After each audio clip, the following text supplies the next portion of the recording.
Hello friends, welcome to my channel. আমরা সকাল সকাল বেরিয়ে পড়েছি। আমি, আমার হাজবেন্ড, আমার মেয়ে।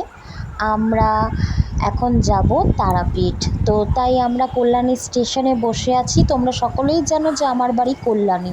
তো আমি এখন কল্যাণী স্টেশনে বসে আছি। আমরা তো ট্রেন আসবে, তার জন্য ওয়েট করছি। টিকিট আমাদের কাটা হয়ে গেছে, তো ট্রেনের অপেক্ষায় রয়েছি। তাই ভাবলাম একটু ভিডিও করি, তাই ভিডিও করছি। অনেক দিন ধরে ভাবছি যাব, তারাপীঠ যাব, আর যাওয়াই হচ্ছে না। যাই হোক, অবশেষে যাওয়া হলো। এই দেখো, আমরা এখন ট্রেনে উঠে গেছি। তো ট্রেনে রয়েছি এখন কয়েক ঘন্টার ব্যাপার। তারপরে আমরা পৌঁছে যাব আমাদের প্রিয়, সকলের প্রিয় তারা মায়ের কাছে। তো যাই হোক, এখন ট্রেনে রয়েছি সবাই। মেয়ে ওইদিকে বসে আছে, হাজব্যান্ড বসে আছে, আমি এদিকে বসে আছি। ফাঁকাই ছিল, যাওয়ার সময়টা ফাঁকাই আছে।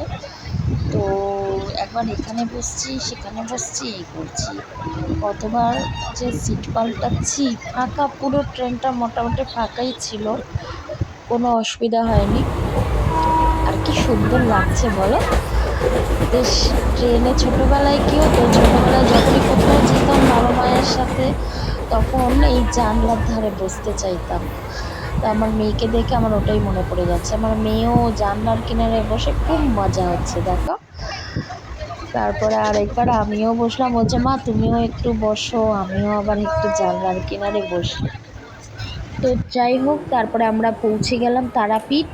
তো রুম ভাড়া নিয়েছিলাম, তো রুমে চলে এসেছি। দেখো, রুমটা এই হলো আমাদের, মানে রুম, একটা ছোট্ট রুম, আর বাথরুম আছে। হ্যাঁ, রুমটা খুব সুন্দর, আমাদের ভালোই, মানে ভালো, কোনো অসুবিধা হয়নি রুমটায়।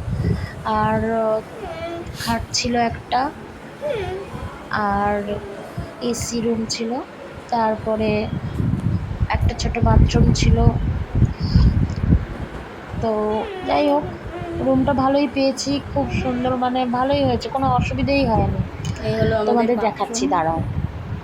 এই দেখো, এই হলো বাথরুম। বাথরুমে বেসিন আছে, তারপরে তোমার বাথরুমে গিজার আছে, এই সব কিছুই। বাথরুমে আমরা বেডিংপত্র রেখে আমরা চলে গেলাম একটা রেস্টুরেন্টে গিয়ে একটু খাওয়া দাওয়া করে তারপরে রুমে গিয়ে একটু রেস্ট নেব। তো ওকে ফ্রেন্ডস, আমরা একটু খেয়ে নিই। ভিডিওটি ভালো লাগলে লাইক, শেয়ার, কমেন্ট করে দিও। আবার আসছি নেক্সট কোনো ভিডিও নিয়ে। ওকে, টাটা।